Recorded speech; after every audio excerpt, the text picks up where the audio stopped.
அனைவருக்கும் வணக்கம். ஸோ நம்ம இப்போ பார்க்க போகிற டாபிக் என்ன அப்படின்னா கம்பரேட்டர்ஸ். இந்த கம்பரேட்டர்ஸ் அப்படின்றது என்ன அப்படின்னா, ஒரு பொருளின் அளவு அதற்கென நிர்ணயிக்கப்பட்ட லிமிட்டிற்குள் இருக்கிறதா என்பதை ஒப்பிட்டு பார்க்க உபயோகிக்க பயன்படும் கருவி அல்லது உபயோகப்படுத்தும் கருவிக்கு கம்பரேட்டர் அப்படின்னு சொல்லி சொல்கிறோம். ரைட்டா? ஒரு பொருள் நமக்கு ஒரு லிமிட் நம்ம கொடுத்துருக்கோம்னா அந்த லிமிட்டுக்குள்ளே இருக்க அந்த பொருளோட அளவு அப்படின்றத ஒப்பிட்டு பார்க்குறதுக்காக பயன்படுத்தக்கூடிய அந்த கருவிக்கு பேர் கம்பரேட்டர் அப்படின்னு சொல்லி சொல்கிறோம். இதை உபயோகித்து ஒரு பொருளை அளக்கலாம். ரைட்டா? இது உள்ள மெஷரிங் ஹெட்டில் ஒரு ப்ளஞ்சர் இருக்கும். அந்த ப்ளஞ்சர் நகர்றதை பெருசாக்கி ஸ்கேலில் காட்டும். அதை பயன்படுத்தி நம்ம அதில் இருக்கக்கூடிய வேரியேஷன்ஸ் மற்றதெல்லாம் தெரிஞ்சு கொள்ளலாம். ஸோ இந்த கம்பேரேட்டர்ஸில் பார்த்தீங்க அப்படின்னா நமக்கு 4 வகையான கம்பேரேட்டர்ஸ் இருக்குது. ஒன்று மெக்கானிக்கல் கம்பேரேட்டர், ரெண்டாவது ஆப்டிக்கல் கம்பேரேட்டர், மூணாவது எலக்ட்ரிக்கல் கம்பேரேட்டர் அண்ட் நாலாவது நுமேட்டிக் கம்பேரேட்டர் அப்படின்ட்டு 4 வகையான கம்பேரேட்டர் நம்ம உபயோகப்படுத்துகிறோம். ஸோ அதில் முதல் வகையான மெக்கானிக்கல் கம்பேரேட்டரை பற்றி இப்போ பார்ப்போம். ஸோ படத்தில் நீங்கள் பார்க்குறது மெக்கானிக்கல் கம்பேரேட்டர். ஓகே. ஸோ கீழே ஒர்க் டேபிள் கீழே இருக்குது. சைடில் ஒரு போஸ்ட் இருக்குது. அந்த போஸ்ட்லேருந்து நமக்கு ஒரு டயல் கேஜ் ஆனது ஒரு ஸ்க்ரூ மூலம் கிளாம்ப் பண்ணி ஃபிக்ஸ் செய்யப்பட்டிருக்கு. அந்த டயல் கேஜில் வட்ட வடிவத்தில் அளவுகள் கொடுக்கப்பட்டிருக்கு. ஸோ கீழ்ப்பகுதியில் ஒரு ஸ்டெம் இருக்குது. அதுக்கு அதில் கீழே ப்ளஞ்சர் நமக்கு கொடுக்கப்பட்டிருக்கு. அது மேலும் கீழும் நகரக்கூடிய வகையில் இருக்கும். ஸோ அதுக்கு கீழே இருக்கிறது காம்பனண்ட், நம்ம செக் பண்ண வேண்டிய ஒர்க் பீஸ். அதோட இடதுபுறத்தில் இருக்குது பார்த்தீங்களா? ஸோ அந்த இடதுபுறத்தில் உள்ளது தான் டாட்டர் லைனில் கொடுத்துருக்குல. ஸோ அது கீழே இருக்கிறது ஸ்லிப் கேஜஸ். ஸோ முதல்ல அளவுகள் சரியான உள்ளதை ஒரு இதில் வச்சு அந்த டயலை செட் பண்ணிவிட்டு அதுக்கப்புறம் காம்பனண்ட் மேலே நகர்த்தி வச்சு அதில் அளவு சரியாக இருக்கா இல்லையான்றதை கம்பேர் பண்ணி பார்க்குறது தான் இந்த மெக்கானிக்கல் கம்பேரேட்டர். ஓகே. ஸோ இதில் ஒரு ஸ்டாண்டில் பொருத்தப்பட்ட டயல் கேஜ் தான் நமக்கு கம்பேரேட்டர் அப்படின்னு சொல்லி சொல்கிறோம். ஸோ இதில் மெக்கானிக்கல் கொள்கைப்படி இது வேலை செய்யுது. ரைட்? ஸோ இதோட அமைப்பு படத்தில் காட்டப்பட்டிருக்கு. இதில் பற்சக்கரங்களால் அளவுகள் பெரிதாக்கப்படுது. ஸோ இதில் வில் விசையால் இயங்கக்கூடிய ஒரு ப்ளஞ்சர் இருக்குது. அந்த ப்ளஞ்சர் வேர்மில் பற்கள் இருக்கும். ஸோ இதோட ஒரு வேம் வீல் ஆனது பொருத்தி இருக்கும். ஸோ இந்த ப்ளஞ்சர் செங்குத்து இயக்கத்தை ஒரு பெரிய பற்சக்கரம் மாற்றும். ஸோ அந்த மாற்றக்கூடிய பெரிய கியரும் ஒரு சிறிய கியரும் சேர்ந்துருக்கும். இந்த சக்கரங்களில் ப்ளஞ்சரோட மூமெண்ட்டு பெரிதாக்கப்படுது. இந்த சிறிய கியரில் பாயிண்டர் ஒன்று பொருத்தப்பட்டிருக்கும். அந்த பாயிண்டர் ஒரு வட்ட ஸ்கேலில் நகரும். ஸ்கேலில் 100 டிவிஷன்கள் இருக்கும். ஒவ்வொரு டிவிஷனோட அளவும் 0.01 mm அப்படின்னு சொல்லி அளவுகளில் நமக்கு இருக்கும். ஒரே அளவுள்ள பல பொருட்களை சோதிக்கிறதுக்காக முதல்ல பொருளோட அளவுக்கு சரியான அளவில் ஸ்லிப் கேஜஸை சைடில் எடுத்துக்கிறோம். ஸோ அந்த ஸ்லிப் கேஜஸை நம்ம முதல்ல அளக்குறோம். ஸோ அடுத்து ப்ளஞ்சருக்கு கீழே டயல் கேஜை வச்சு உயரத்தை சரி செய்யணும். சரி செஞ்சுட்டு அந்த அளவு காட்டக்கூடிய அந்த டயல் கேஜை 0 அதாவது O அப்படின்றதில் இருக்கிற மாதிரி நம்ம அட்ஜஸ்ட் செய்யணும். ஸோ அதுக்கப்புறம் ஸ்லிப் கேஜ் வெளியே எடுத்துடுறோம். ரைட்டா? ஸ்லிப் கேஜ் மேலே நம்ம டயல் கேஜை வச்சு முதல்ல செட் பண்ணுறோம். டயல் பண்ணி 0 செட் பண்ணிட்டு ஸ்லிப் கேஜஸ் எடுத்துகிட்டு ஸோ அதுக்கு அடுத்து நம்ம எந்த இதை செக் பண்ணணுமோ அதை ப்ளஞ்சருக்கு கீழே எந்த ஒர்க் பீஸை செக் பண்ணணுமோ அந்த ஒர்க் பீஸை ப்ளஞ்சருக்கு கீழே வைக்கணும். வச்சு அந்த டயலில் தெரியக்கூடிய வித்தியாசத்தை வச்சு நம்ம அதில் இருக்கக்கூடிய அளவுகள் லிமிட்டில் இருக்கா அல்லது அதிகமாக இருக்கா குறைவாக இருக்கா அப்படின்றத நம்ம தெரிஞ்சுக்கலாம். ஸோ முதல்ல ஒப்பிட வேண்டிய சரியான அளவுக்கு சமமான ஸ்லிப் கேஜ் எடுக்கணும். இதை டயல் கேஜ் ப்ளஞ்சருக்கு அடியில் வைக்கணும். பாயிண்டான ஜீல இருக்கிற மாதிரி சரி செய்யணும். அதுக்கப்புறம் ஸ்லிப் கேஜை எடுத்துகிட்டு ஒர்க் பீஸை வச்சு நம்ம செக் பண்ணணும். ஸோ அந்த மாதிரி செக் பண்ணும்போது வித்தியாசங்கள் என்ன இருக்குது அப்படின்றது நமக்கு தெரியும். ஸோ இது மெக்கானிக்கல் கம்பேரேட்டரோட அந்த டயல் கேஜோட front view and side view கரெக்டாக இருக்கிற மாதிரி நமக்கு கொடுக்கப்பட்டிருக்கு. ஸோ அதில் 0, 10, 20, 30, 40, 50, 60, 70, 80, 90 கடைசியில் அந்த 0 வரும்போது அந்த 100 டிவிஷனு ஒவ்வொரு டிவிஷனும் 0.01 mm அளவுகள் கொடுக்கப்பட்டிருக்கும். ஓகே. ஸோ இப்போ உங்களுக்கு தெரிஞ்சிருக்கும். ஸோ அந்த கீழே இருக்கிறது தான் ப்ளஞ்சர். அந்த ப்ளஞ்சர் மேலும் கீழே நகரக்கூடிய தன்மை கொண்டது. அந்த ப்ளஞ்சர் கீழ்ப்பகுதியில் சரியான அளவு இப்போ சப்போஸ் ஒரு 5 சென்டிமீட்டர் அப்படின்னா 5 சென்டிமீட்டருக்கு நம்ம கீழே ஸ்லிப் கேஜஸ் அடிக்கிருப்போம். அந்த ஸ்லிப் கேஜஸ்க்கு மேலே இந்த ப்ளஞ்சர் டச் ஆகிற மாதிரி வச்சு டயல் கேஜில் டயலை 0க்கு செட் பண்ணிடுவோம். செட் பண்ணிவிட்டு அந்த கீழே இருக்கிற ஸ்லிப் கேஜஸை பூரா வெளியே எடுத்துருவோம். எடுத்துகிட்டு நம்ம செக் பண்ண வேண்டிய அதை சோதனையிட வேண்டிய ஒர்க் பீஸை அது கீழே கொண்டு போய் வைப்போம். வைக்கும்போது டயலில் ஃபார்வர்டில் போச்சு அப்படின்னா அளவு அதிகமாக இருக்குதுன்னு அர்த்தம். ரிவர்ஸில் டயல் போச்சு அப்படின்னா அளவு குறைவாக இருக்குது அப்படின்றது அர்த்தம். இதை வச்சு நம்ம அண்டர்ஸ்டாண்ட் பண்ணிக்கலாம். ஓகே, ஸோ இவ்வாறாக மெக்கானிக்கல் கம்பரேட்டரை பயன்படுத்தி நமக்கு இந்த பொருட்களோட அளவுகளானது லிமிட்டில் இருக்கா இல்லையான்றதை கம்பேர் செய்யப்படுது. ஸோ அடுத்து பார்த்தீங்க அப்படின்னா electrical comparator. So electrical comparator அப்படின்றது அமைப்பு இந்த படத்தில் நமக்கு காட்டப்பட்டிருக்கு. இதில் பேஸ் மேலே ஒரு செங்குத்து தூண் இருக்குது. அந்த தூணில் ஒரு மெஷரிங் ஹெட் இருக்குது. அந்த மெஷரிங் ஹெட்டு மேலேயும் கீழேயும் நகரக்கூடிய வகையில் நமக்கு அமைப்பு கொடுக்கப்பட்டிருக்கு. அடுத்து ஹெட்டில் ஒரு டிரான்ஸ்டியூசர் இருக்குது. அந்த டிரான்ஸ்டியூசரில் 2 காயில் இருக்குது. இந்த காயில் வந்து எலக்ட்ரோ மேக்னெட் காயிலாக இருக்கலாம். ஸோ காயிலுக்கு நடுவில் இரும்பாலான ஒரு ஆர்மச்சூர் இருக்குது. இந்த ஆர்மச்சூர் வந்து லீஃப் ஸ்ப்ரிங் உதவியால் ஹெட்டில் பொருத்தப்பட்டிருக்கு. அடுத்து ஆர்மச்சூரின் முனையில் ஒரு பிளஞ்சர் பொருத்தப்பட்டிருக்கு. இந்த பிளஞ்சரானது மேலும் கீழும் நகரும் போது ஆர்மச்சூரும் அதோடு சேர்ந்து நகரும் வகையில் அமைக்கப்பட்டிருக்கு. ஓகே, ஸோ அடுத்து 2 காயில் நமக்கு ஒரு ஏசி வீன்ஸ்டோன் பிரிட்ஜோட இணைக்கப்பட்டிருக்கும். ஒரு பொருளின் அளவு துல்லியமாக சோதிக்கிறதுக்காக முதல்ல பொருளோட அளவுக்கு ஏற்றபடி ஸ்லிப் கேஜஸை அடுக்கிறோம். அதை இந்த பிளஞ்சரோட அடிப்பக்கத்தில் கொண்டு போய் நம்ம வைக்கிறோம். வச்சுட்டு அந்த அடிப்பக்கத்துக்கும் பேஸ்க்கு இடையில் இருக்கிற அளவை சரி செஞ்சு நம்ம என்ன பண்ணுறோம், ஹெட்டை சரி செஞ்சு போட்டுரும். ஸோ அப்போ வீன்ஸ்டோன் பிரிட்ஜில் உள்ள மீட்டரில் ஓன்னு காமிக்கிற மாதிரி அட்ஜஸ்ட் செய்யணும். ஓகே, அந்த ரீடிங் காட்டும்போது. ஸோ அதுக்கப்புறம் அந்த ஸ்லிப் கேஜஸை நம்ம என்ன பண்ணணும், வெளியே எடுத்துடணும். எடுத்துட்டு எந்த பொருளை நம்ம அளந்து பார்க்கணுமோ அந்த பொருளை என்ன பண்ணணும், அந்த பிளஞ்சருக்கு கீழ்ப்பகுதியில் கொண்டு போய் நம்ம வைக்கணும். ஸோ அப்படி வைக்கும்போது பிளஞ்சர் நகர்றதுனால ஆர்மச்சூரும் நகரும். ஸோ அந்த ஆர்மச்சூர் மையத்தை விட்டு விலகி நகரும்போது அந்த விட்ஸ்டோன் பிரிட்ஜில் சர்க்கியூட் பேலன்ஸ் ஆகாது. அந்த சர்க்கியூட்டில் சிறிதளவு மின்னோட்டம் மாறுபாடு ஏற்படும். ஸோ அந்த மாதிரி நேரத்தில் இது ஆம்ப்ளிஃபையரில் பெருசாக விரிவாக்கப்பட்டு மீட்டருக்கு செலுத்தப்படும். ஸோ மீட்டரானது ரீடிங்கை வந்து நமக்கு 0.001 அளவு அளவுக்கு துல்லியத்துக்கு காமிக்கும். ஸோ ஆர்மச்சூர் காயிலுக்கு மையத்தில் இருக்கும்போது 0 ரீடிங் காமிக்கும்.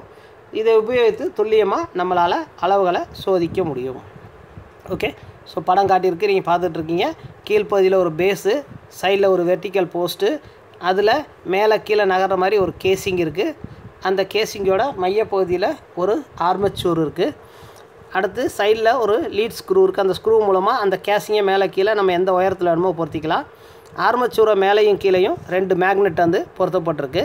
அதோட சைடில் நமக்கு வைண்டிங் காயில் இது பண்ணி அது சைடில் நமக்கு வீன்ஸ்டோன் பிரிட்ஜில் பொருத்தப்பட்டிருக்கும். அதாவது நம்ம அளவுகளை காட்டுறதுக்கான கருவியில் பொருத்தப்பட்டிருக்கும். ஸோ ஆர்மச்சூரோட கீழ்ப்பகுதியில் ஒரு பிளஞ்சர், அதாவது மெஷரிங் ஹெட், அதாவது பிளஞ்சர்னு சொல்லுவோம், அந்த பிளஞ்சர் ஒன்று பொருத்தப்பட்டிருக்கும். ஸோ கீழே பேஸ் மேலே டேபிள், அந்த டேபிளுக்கு மேலே நம்ம செக் பண்ண வேண்டிய ஒர்க் பீஸ் ஆனது படத்தில் காட்டப்பட்டிருக்கு. ஸோ சிம்பிளாக நம்ம சொல்லணும் அப்படின்னா, இப்போ இருக்கக்கூடிய இடத்துல அந்த படத்தில் இருக்கிற ஒர்க் பீஸ்னு காட்டிட்டு பார்த்தீங்களா, அந்த அதை ரவுண்டாக இருக்குல்ல. ஸோ அதை எடுத்துகிட்டு கீழே வந்து ஸ்லிப் கேஜஸை நம்ம அடுக்கி வைக்கிறோம். ஸோ சப்போஸ் ஒர்க் பீஸ் நம்ம சோதனைடுறது ஒரு 50 mm இருக்கணும் அப்படின்னா அந்த 50 mm அளவு உள்ள ஸ்லிப் கேஜஸை கீழே வைக்கிறோம்.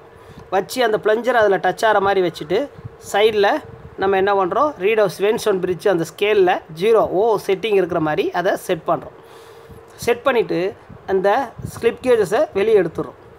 எடுத்துகிட்டு நம்ம செக் பண்ண வேண்டிய ஒர்க் பீஸை அந்த இடத்துல வைக்கிறோம். வைக்கும்போது அந்த பிளஞ்சரானது மேல் நோக்கி நகர்ந்தாலோ அல்லது கீழ் நோக்கி நகர்ந்தாலோ ஸோ அந்த நேரத்தில் அந்த மேக்னெட் வந்து சைடில் வந்து ஃபோர்ஸ் மாறுபடும். ஸோ அந்த மின்னோட்ட மாறுபாடு ஏற்படும் போது அது வந்து சைடில் இருக்க வைண்டிங் காயில் வழியாக நேராக எங்கே போயிடும், ஸ்கேலுக்கு போயிடும். அந்த ஸ்கேலில் அந்த வேறுபாடு நமக்கு தெரியும். ஸோ அதை வச்சு பொருளோட அளவு அதிகமாக இருக்கா அல்லது குறைவாக இருக்கான்றதை நம்ம தெரிஞ்சுக்கலாம். ஸோ இது 2வது வகையான எலக்ட்ரிக்கல் கம்பேரேட்டர். ஓகே, ஸோ அடுத்து 3வது வகை நமக்கு நுமேட்டிக் கம்பேரேட்டர் படத்தில் காட்டப்பட்டிருக்கு. ஸோ இது காற்றால் இயங்கக்கூடிய கம்பேரேட்டர் அமைப்பு இங்கே கொடுத்துட்ருக்கு. இது ஒரு தொட்டியில் நீர் நிரப்பப்பட்டிருக்கு. பக்கத்தில் அந்த தொட்டியில் நீர் அட்மாஸ்பியரோட தொடர்பு இருக்குது, அட்மாஸ்பியரிக் ஏரோட தொடர்பு கொண்டிருக்கு. தண்ணீரில் ஒரு டிப் டியூப் நமக்கு உள்ளே முங்கி இருக்குது. அந்த டிப் டியூப்போட கீழ் முனை திறந்துருக்கும். மேல் முனையில் ஒரு ரெஸ்ட்ரிக்ஷன் சேம்பர் நமக்கு பொருத்தப்பட்டிருக்கு. ஸோ இதில் காற்று உள்ளே போகக்கூடிய வழியும் வெளியே போகக்கூடிய வழியும் இருக்குது. போக்கு வழியில் ஒரு கண்ட்ரோல் ஆரிஃபைஸ் இருக்குது, ஒரு சின்ன துளை இருக்குது. அந்த வழியில் ஒரு ஃப்ளெக்சிபிள் குழாய் டியூப் வந்து நம்ம அதில் மாட்டப்பட்டிருக்கு. ஸோ அடுத்து தொட்டியோட அடிபாகத்தோட போக்கு வழியோட இணைந்த ஒரு மேனோமீட்டர் ஸ்கேலோட நமக்கு பொருத்தப்பட்டிருக்கு. ஸோ அழுத்த காற்று ரெஸ்ட்ரிக்ஷன் சாம்பர் வழியாக டிப் டியூப்பில் சென்று விரிவடைஞ்சு தொட்டியில் கான்ஸ்டன்ட் ஹெட் நமக்கு உண்டாகும். ஸோ அப்போது காற்றானது கண்ட்ரோல் ஆரிஃபைஸ் வழியாக ஃப்ளெக்சிபிள் குழாய்க்கு செல்லும். ஸோ அங்கே மெஷரிங் ஹெட்டில் உள்ள துளை வழியாக அது வெளியேறும். அவ்வாறு வெளியேறும்போது அதிகமாக உள்ள காற்று நீர் குமிழிகளாக தொட்டியிலிருந்து வெளியேறும்.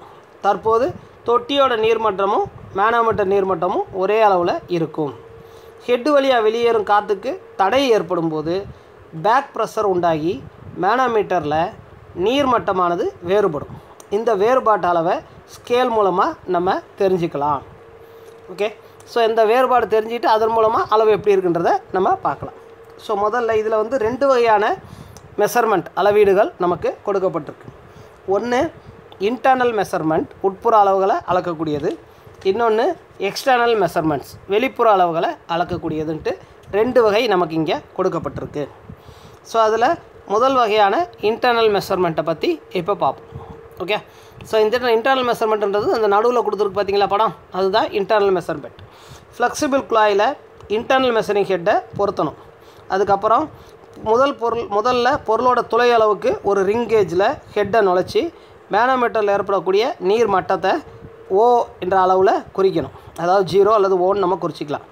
அதன் பிறகு பனிப்பொருளில் உள்ள துளையில் நம்ம அதை நுழைச்சா மேனோமீட்டரில் உள்ள நீர் மட்டம் துளை அளவிற்கு தக்கவாறு மாறுபடும்.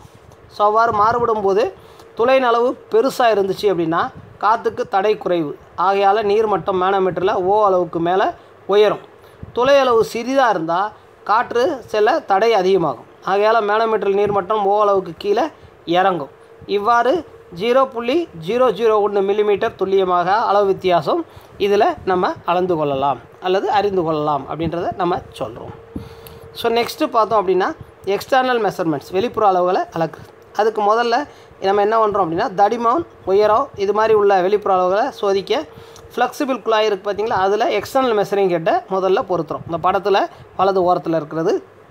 அதை பொருத்துனதுக்கப்புறம் தேவையான அளவுக்கு ஸ்லிப் கேஜஸை முதல்ல அடுக்கிறோம். அதை அடுக்கிட்டு மெஷரிங் ஹெட்டுக்கு கீழே அதை வச்சு மேனோமீட்டரில் ஓ 0 அல்லது ஓன்ற அளவை குறிக்கிறோம். அதுக்கப்புறம் பனிப்பொருளை அந்த ஹெட்டுக்கு கீழே நுழைக்கிறோம். அப்படி நுழைக்கும் போது பொருளோட உயர வேறுபாட்டுக்கு தக்கவாறு நீர்மட்டம் மேனோமீட்டரில் மாறுபடும். ரைட்டா?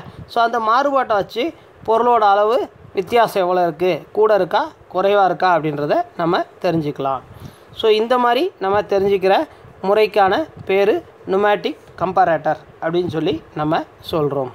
ஓகே, ஸோ ஏரை வச்சு நம்ம மெஷர் பண்ணுறது, உட்புற அளவு வெளிப்புற அளவு அளக்கக்கூடிய முறை நமக்கு இந்த படத்தில் காட்டப்பட்டிருக்கு. ஓகே, ஸோ இது நெக்ஸ்ட்டு நமக்கு பார்த்தோம்னா கடைசியாக optical comparator. So optical comparator படம் உங்களுக்கு காட்டப்பட்டிருக்கு. மேலே ஸ்க்ரீன் இருக்குது, அடுத்து சார்ட், அந்த ஸ்க்ரீனுக்கு மேலே ஒரு சார்ட் வரைபட தாள் ஒன்று இருக்குது, அடுத்து ப்ரொஜெக்ஷன் லென்ஸ் ஒன்று இருக்குது, அடுத்து ஒர்க் பீஸ் ஒன்று இருக்குது, அதுக்கு முன்னாடி கண்டென்சிங் லென்ஸ் இருக்குது, அதுக்கு முன்னாடி ஒரு லேம்ப் இருக்குது, கீழே டேபிள் இருக்குது, அதே மாதிரி இடது பக்கத்தில் ஒரு மிரர் கண்ணாடி நமக்கு கொடுக்கப்பட்டிருக்கு. ஆப்டிக்கல்னாவே என்ன சொல்லுவோம், கண்ணாடியை வச்சு நம்ம பண்ணக்கூடியது தான். ஸோ ஆப்டிக்கல் கம்பேரேட்டர் படத்தில் ஒரு ஆப்டிக்கல் கம்பேரேட்டர் அமைப்பு நமக்கு காட்டப்பட்டிருக்கு. அதில் ஒரு பிளஞ்சர் ஹெஞ்ச் செய்யப்பட்ட ஒரு லீவர் நமக்கு பொருத்தப்பட்டிருக்கு. ஸோ பிளஞ்சரோட இடப்பெயர்ச்சி லீவரில் பெரிதாக்கப்பட்டு லீவர் முனையில் ஒரு சமதள ஆடி நமக்கு கண்ணாடியாந்து பொருத்தப்பட்டிருக்கு. ஸோ இந்த சமதள ஆடியில் லென்ஸ் வழியாக ஒரு பக்கத்தில் இருந்து வரும் ஒளி விழுமாறு அமைக்கப்பட்டிருக்கு. இந்த மானியில் பொருத்தப்பட்டுள்ளது அமைப்பு பொருளின் அளவிற்கு ஸ்லிப் கேஜஸில் அடுக்கி பிளஞ்சருக்கும் மேடைக்கும் இடையில் வச்சு ஓ 0 ரீடிங் அட்ஜஸ்ட் செய்து நம்ம முதல்ல மார்க் பண்ணிக்கணும். அதுக்கப்புறம் பொருளை பிளஞ்சருக்கு கீழே நம்ம செலுத்தும் போது அந்த இருக்கிற ஸ்லிப் கேஜஸை எடுத்துகிட்டு பொருளை நம்ம கீழே செலுத்தும் போது பொருளோட உயர வித்தியாசத்தால் லீவர் மேலேயும் கீழேயும் அசையும். அந்த மாதிரி அசையும் போது ஆடியில் விழும் கதிர் சாய்வுக்கு ஏற்றவாறு பிரதிபலித்து மானியில் உள்ள அந்த கண்ணாடியில் நமக்கு உள்ள ஆடியில் உள்ள கதிர் சாய்வுக்கு ஏற்றவாறு பிரதிபலித்து நமக்கு வட்டமான அளவுகோலில் விழும். இந்த ஒளியில் அளவு ஒப்பிடும் மானியில் அதிக அளவு பெரிதுபடுத்தப்படுவதால் குறையில்லாமல் சுத்தமாக துல்லியமாக சோதனை செய்யலாம் அல்லது அளக்கலாம். சிறிய பொருளான ஸ்க்ரூவில் உள்ள மர ஊசி, ரம்ப பற்கள், பற்சக்கர பற்கள் இந்த மாதிரி உள்ளதெல்லாம் இந்த ஆடியை வச்சு நம்ம ஈஸியாக சோதிக்கலாம். ஓகே, ஸோ திருப்பி இருக்க நம்ம உங்களுக்கு ஈஸியாக இருக்கிற மாதிரி சொல்கிறோம். ஸோ அதாவது பார்த்தீங்கன்னா படத்தில் நமக்கு ஒன்று காட்டப்பட்டிருக்கிறது ஆப்டிக்கல் கம்பேரேட்டர். ஸோ இதில் பார்த்தீங்கன்னா வலது பக்கம் ஒரு லேம்ப் இருக்குது, அந்த லேம்புக்கு முன்னாடி ஒரு கண்டென்சிங் லென்ஸ் இருக்குது, அந்த லென்ஸுக்கு முன்னாடி ஒரு ஒர்க் பீஸ் நமக்கு பொருத்தப்பட்டிருக்கு. ஸோ அதுக்கு முன்னாடி ஒரு ப்ரொஜெக்ஷன் லென்ஸ் இருக்குது. அந்த லென்ஸுக்கு முன்பகுதியில் ஒரு கண்ணாடி ஒரு மிரரானது பொருத்தப்பட்டிருக்கு. ஸோ அந்த மிரர்லேருந்து பட்டு எதிர்களுக்கூடிய பக்கத்தில் ஒரு ஸ்க்ரீன் இருக்குது. அந்த ஸ்க்ரீன் மேலே ஒரு சார்ட் நமக்கு பொருத்தப்பட்டிருக்கு. ஓகே. ஸோ இதில் நார்மலாக ஒர்க் பண்ணும்போது எப்படி நம்ம அப்படின்னா, அந்த டேபிள் மேலே ஒரு ஒர்க் பீஸ் இருக்கா ரவுண்டாக, அந்த ஒர்க் பீஸை எடுத்துடுறோம். எடுத்துகிட்டு ஒரு ஸ்லிப் கேஜஸை எவ்வளோ அளக்கணுமோ நம்ம ஒர்க் பீஸை அந்த அளவுக்குள்ளதை ஸ்லிப் கேஜஸை அந்த இடத்துல நம்ம பொருளுக்கு உள்ளதை வைக்கிறோம். அந்த மாதிரி கூட நம்ம இது பண்ணிக்கலாம். ரைட்டா? ஸோ அந்த மாதிரி நம்ம இது பண்ணும்போது சைட்லேருந்து லேம்பில் லைட் வெளியே வருது. அந்த லைட் வந்து கண்டென்சிங் லென்ஸ் வழியாக நமக்கு அப்படியே ஒர்க் பீஸ் மேலே படுது. அதோட பின்பம் முன்னாடி இருக்கிற ப்ரொஜெக்ஷன் லென்ஸுக்கு போகுது, ஒளிப்பட்டு போகுது. அந்த ப்ரொஜெக்ஷன் லென்ஸ் ஆனது அதுலேருந்து வரக்கூடிய ஒளிக்கதிர்களை உள்வாங்கி பின்னாடி மிரரில் கண்ணாடியில் அந்த ஒளிக்கதிர்களை அது அடிக்குது. ஸோ அந்த ஒளிக்கதிரில் பிம்பம் அந்த பொருளோட பிம்பம் வந்து கண்ணாடியில் படும்போது அந்த பிம்பமானது எதிரொலிக்கப்பட்டு எதுக்க இருக்கிற ஸ்க்ரீனில் நமக்கு பெரிதாக்கப்படுது. ரைட்? அப்போ பெரிதாக்கப்படும் போது அந்த அளவுகளை நம்ம அந்த மேலே வைக்கிற சார்ட்டில் மார்க் பண்ணிக்கிறோம். ஸோ மார்க் பண்ணிட்டு கரெக்டான அளவு இதுதான் தெரிஞ்சதுக்கப்புறம் அந்த டேபிள் மேலே இருக்கிற ஒர்க் பீஸை எல்லா இடத்துல ஸ்லிப் கேஜஸை எடுத்துடுறோம். எடுத்துட்டு நம்ம அளக்க வேண்டிய ஒர்க் பீஸை அந்த இடத்துல கொண்டு போய் வைக்கிறோம். ஸோ வச்சுட்டு இப்போ லேம்ப் ஆன் பண்ணும்போது அதுலேருந்து வரக்கூடிய ஒளி அந்த கண்டென்சிங் லென்ஸ் வழியாக ஒர்க் பீஸ் மேலே பட்டு அந்த இதுலேருந்து வரக்கூடிய அந்த ப்ரொஜெக்ஷன் லென்ஸ் வழியாக ஊடுருவி பின்பக்கத்தில் இருக்கக்கூடிய மிரரில் போய் அந்த பிம்பம் விழுகுது. ஸோ அந்த விழுகக்கூடிய அந்த பிம்பத்தோட அளவு எதுக்க இருக்கிற ஸ்க்ரீனில் எதிரொலிக்கப்படுது. அப்போ எதிரொலிக்கப்படும் போது நம்ம ஏற்கனவே மார்க் பண்ணியிருக்கோம் பார்த்தீங்களா, மேலேயும் கீழேயும், அந்த மார்க்கிங்க்கு உள்ளே, அதாவது அந்த மார்க்கிங் மேலே கரெக்டாக இருந்துச்சு அப்படின்னா பொருளோட அளவு சரியாக இருக்குது அப்படின்றத தெரிஞ்சுக்கலாம். அந்த மார்க்கிங்கை விட்டு வெளியே போச்சு அப்படின்னா பொருளோட அளவு அதிகமாக இருக்குது அப்படின்றத தெரிஞ்சுக்கலாம். அந்த மார்க்கிங்கை விட்டு உள்ளே வந்துச்சு அப்படின்னா பொருளோட அளவு குறைவாக இருக்குது அப்படின்றத நம்ம தெரிஞ்சுக்கலாம். ஸோ இவ்வாறு நம்ம இந்த ஆப்டிக்கல் கம்பேரேட்டர் மூலம் பொருட்களை சோதனை செய்து பொருட்களோட அளவுகள் துல்லியமாக நம்மளால் சரிபார்த்துக்கலாம். ஸோ இவ்வாறாக ஆப்டிக்கல் கம்பேரேட்டர் செயல்படுகிறது அப்படின்றத நம்ம கொண்டு வரோம். ஸோ இப்போ என்ன பார்த்தோம், இந்த கிளாஸில் நம்ம கம்பேரேட்டர்ஸ் பார்த்துருக்கோம். கம்பேரேட்டர்ஸ்னால் என்னன்றதை பார்த்தோம். கம்பேர் பண்ணுறது, ஒரு பொருளை வந்து சரியான அளவு அந்த லிமிட்டில் இருக்கான்றதை சோதனைடுறதுக்கு பேர் கம்பேரேட்டர். அந்த கம்பேரேட்டர்ஸில் 4 வகையான கம்பேரேட்டர் இருக்குது. 1 மெக்கானிக்கல், 2 ஆப்டிக்கல், 3 எலக்ட்ரிக்கல், 4 நுமேட்டிக் அப்படின்ட்டு 4 வகையான கம்பேரேட்டர். அதில் மெக்கானிக்கல் கம்பேரேட்டர்ன்றதை முதல்ல பார்த்தோம். அந்த கீழே ஸ்லிப் கேஜஸை வச்சு டயல் கேஜு கீழே வைக்கிறோம். அந்த ஸ்லிப் கேஜ் அளவு சரியான அளவு வச்சுட்டு டயலில் 0 செட் பண்ணுறோம். செட் பண்ணிவிட்டு அந்த ஸ்லிப் கேஜ் எடுத்துகிட்டு கீழே செக் பண்ண வேண்டிய காம்பனண்ட்டை வைக்கிறோம். வைக்கும்போது அந்த டயல் கேஜில் ரீடிங் வந்து வலது பக்கத்தில் முள்ளானது நகர்ந்தால் அளவு கூட இருக்குது, இடது பக்கத்தில் ரிவர்ஸில் முள் போச்சுன்னா அளவு குறையாக இருக்குது அப்படின்றத நம்ம தெரிஞ்சுக்கலாம். ஸோ இந்த மாதிரி அளக்கிறது மெக்கானிக்கல் கம்பேரேட்டரில் நமக்கு உள்ளது. ரெண்டாவது நமக்கு உள்ளது எலக்ட்ரிக்கல் கம்பேரேட்டர். ஸோ இதுலேயும் அதே மாதிரி டேபிளுக்கு மேலே இருக்கிற ஒர்க் பீஸ்க்கு அந்த இடத்துல நம்ம ப்ளஞ்சர் இருக்குது மேலே, அந்த ப்ளஞ்சருக்கு கீழே ஸ்லிப் கேஜஸ் வைக்கிறோம். வச்சுட்டு சரியான அளவு ரீடிங்கை சைடில் ஸ்க்ரீனில் நோட் பண்ணுறோம், ரீடிங்கை. அதுக்கப்புறம் அந்த ஸ்லிப் கேஜஸை எடுத்துகிட்டு கீழே ஒர்க் பீஸ் வைக்கிறோம். வைக்கும்போது அதே மாதிரி அளவு வேறுபாடு அந்த ஸ்கேலில் நமக்கு தெரியறதை வச்சு கூட இருக்கா அல்லது குறையாக இருக்கா அல்லது சரியாக இருக்கான்றதை நம்ம தெரிஞ்சுக்கலாம். ஸோ மூணாவது முறையான நுமேட்டிக் கம்பேரேட்டரில் அந்த காற்று மூலமாக நம்ம பண்ணக்கூடியது. இந்த டியூப்பில் வெளியே இருந்து வரக்கூடிய அந்த சைடு ரைட் சைடில் ஒரு ஃப்ளெக்சிபிள் டியூப்பை ஜாயின் பண்ணுறோம். ஜாயின் பண்ணி அதில் 2 வகையான அளவுகளை அளக்கிறோம். ஒன்று உட்புற அளவுகள், இன்னொன்று வெளிப்புற அளவுகள். 2 அளவுகளை நம்ம அளக்கிறோம். ஸோ உட்புற அளக்கும்போது உட்புற அளவுக்கு சரியாக உள்ள ஒரு ரிங்குக்குள்ளே அந்த ஹெட்டை உள்ளே விட்டு அதன் மூலமாக அந்த சைடில் இருக்கிற ஸ்கேலில் ரீடிங்கை நோட் பண்ணிக்கிறோம். அதே மாதிரி அந்த ரிங்கை எடுத்துகிட்டு திருப்பி செக் பண்ண வேண்டிய ஒர்க் பீஸ்க்கு உள்ளே அந்த மெஷரிங் ஹெட்டை உள்ளே செலுத்துவது மூலமாக நம்ம ஈஸியாக அது உள்ளே போச்சு அப்படின்னா ஹோல் சைஸ் பெருசாக இருக்குது, உள்ளே போக தடை ஏற்படுதுன்னா ஹோல் சைஸ் சிறுசாக இருக்குது அப்படின்றத எளிதாக நம்ம தெரிஞ்சுக்கலாம். ஸோ அதே மாதிரி எக்ஸ்டர்னல் ஹெட் மூலமாக ஸ்லிப் கேஜஸை முதல்ல வச்சு அதோட ஹைட்டை சரி பண்ணி மார்க் பண்ணிக்கிட்டு அந்த வாட்டருக்கு சைடில் இருக்கிற ஸ்கேலில் நம்ம அதே மாதிரி தொட்டியில் சைடில் 0 மார்க் பண்ணுறோம். ஸோ ஸ்லிப் கேஜஸ் எடுத்துகிட்டு ஒர்க் பீஸை வச்சு அதே மாதிரி ஹெட்டை வைக்கும்போது வாட்டர் லெவலை வச்சு கூட இருக்கா குறையா இருக்குன்றதை நம்ம தெரிஞ்சுக்கிறோம். அண்ட் ஃபைனலாக ஆப்டிக்கல் கம்பேரேட்டரில் கண்ணாடி வழியாக நமக்கு லைட் அடித்து அந்த லைட் மூலமாக வரக்கூடிய ஒளிக்கதிரை ஒர்க் பீஸ் மேலே செலுத்தி அதோட பிம்பத்தை கண்ணாடியில் வச்சு ஸ்க்ரீனில் விழுகிற மாதிரி வச்சு அதோட அளவுகளை நம்ம சோதனையிட்டு அதன் மூலமாக அளவுகளை சரி பார்த்தோம். இவ்வாறாக கம்பேரேட்டர் மூலம் பொருட்களின் அளவுகள் லிமிட்டில் இருக்கான்றதை சோதனை செய்யப்படுகிறது. ஓகே. ஸோ இதோட டாபிக் முடியுது. அடுத்த கிளாஸில் அடுத்தது பார்க்கலாம். Okay, thank you.